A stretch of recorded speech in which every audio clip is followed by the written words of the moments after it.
મિત્રો તમે સૌ જાણો છો કે આ વર્ષે વરસાદ બહુ મોડો પડ્યો. વરસાદ નહોતો પડ્યો એટલે લોકો ત્રાસી ગયા હતા. ગામે ગામ પ્રાર્થના સભા, યજ્ઞ અને મૌન રેલીઓનું આયોજન થયું હતું.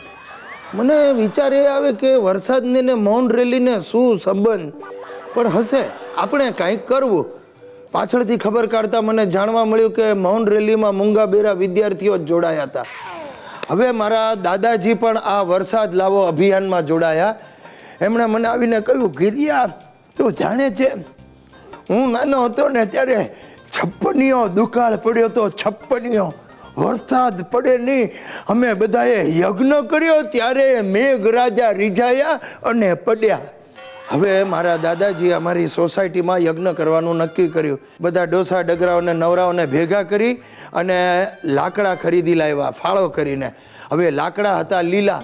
જેવો યજ્ઞ પેટવ્યો અને ધુમાડાના ગોટે ગોટા શરૂ થયા. સાહેબ, જેટલા લોકો બેઠા હતા બધાની આંખમાંથી દડ દડ દડ આંસુ પડવા માંડ્યા, પણ વરસાદનું એક ટીપું ન પડ્યું. લોકોએ આવીને મને ભૂંડી ગાળો દીધી. સુશલીએ મેઘરાજાને રીઝવવા માટે સોસાયટીમાં અખંડ જાપ રાખ્યા. બધી સોસાયટીની બહેનોએ ભેગા થઈને કર્કશ અવાજે તાબોટા પાડી પાડીને ગીતો ગાયા. કાલે મેઘા પાણી તો બરસા, પાણી તો બરસા. સાહેબ, આ તાબોટા સાંભળીને મેઘરાજા ધ્રુજી ગયા. ભગવાનોએ ભાગા ભાગ કરી. એ દિવસે નળમાં પાણી પણ ના આવ્યું.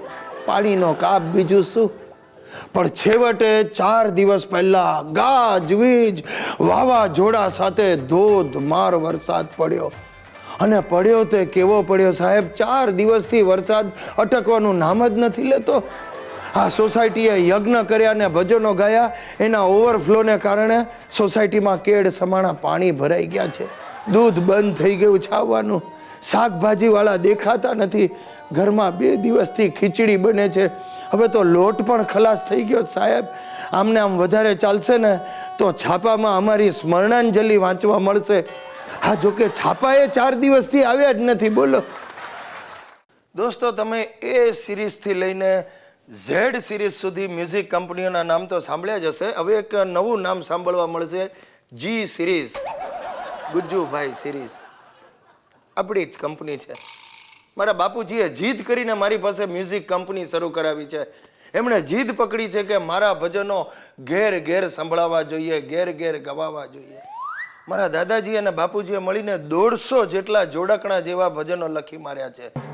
પ્રભુનો હિંચકો, પ્રભુનો ખાટલો, પ્રભુનો પાટલો, પ્રભુના ખાસડા, પ્રભુના કાંસકા, જે ગમે બધું પ્રભુનું. આ જુનિયર કલ્યાણજી આનંદજીએ મળીને કાંઈક 2-4 વાજિંત્રવાળા શોધી કાઢ્યા. ઢોલક ને મંજીરાવાળા સવારથી ઘરમાં આવી જાય અને ગધેડાને તાવ આવીને કણસતો હોય ને એવા રાગે ભજનો ગાય છે. કણકણમાં પદુડાજી, મણમણમાં પદુડાજી, ભાતમાં પદુડાજી, દાળમાં પદુડાજી. અરે ગિરીશ્યા, પદુડા બાપાના ભજનો લખાઈ ગયા છે અને આજે એનું રેકોર્ડિંગ રાખ્યું છે. પદુડા બાપા, આ હરખ પદુડા સાંભળ્યું તું, પણ આ પદુડા બાપા કોણ? પરદુખ ભંજન ડાયા બાપા, એનું ટૂંકું સ્વરૂપ એટલે પદુડા બાપા. બાપુજી, આ પદુડા બાપાના ભજનો કોઈ નહીં સાંભળે અને આપણે કારણ વગર 30-40 હજારમાં લૂંટાઈ જઈશું. અરે તને ખબર નથી ગિરિયા, પદુડા બાપાના બહુ બધા પરચાઓ છે. અરે વાંઝેઓને ત્યાં 5-5 સંતાન થયા છે. બોલ. અરે આવું જ તમે મને પોપટિયા ગઢના સિસોટી માતા વિશે કહ્યું હતું, પણ સિસોટી માતાની એક સીડી વેચાઈ નહોતી. ત્યાં હવે આ નવા બાપાનું રેકોર્ડિંગ શરૂ કરવું તમારે. બાપુજી રહેવા દો, આમાં આપણા ઘર-બાર વેચાઈ જશે. ચૂપ રે ઔરંગઝેબ. સાલી ખાખરાની ખિસકોલી સંગીતમાં શું સમજે? હું ખાખરાની ખિસકોલી તો તમે કોણ છો? સંગીતના મગરમચ્છ. અરે 2 વાર મને 35,000ના ખાડામાં ઉતરાયો, હજી તમે ધરાયા નથી. ચૂપ રે, મેં તો વિચાર્યું છે કે આ પદુડા બાપાના ભજનની DVD પણ બહાર પાડું. અરે પગે લાગુ છું મારા હરખ પદુડા બાપા, તમે આ પદુડાનું ભૂલી જાઓ. શક્ય જ નથી ગિરિયા. હું જાઉં છું રેકોર્ડિંગ કરવા. શ્રીખંડમાં પદુડાજી, પાત્રામાં પદુડાજી, પદુડાજી પદુડાજી, ક્યાં ક્યાં છે પદુડાજી? આ પદુડા બાપા મારી પીદુડી કાઢી નાખશે, તમે જોયા કરો.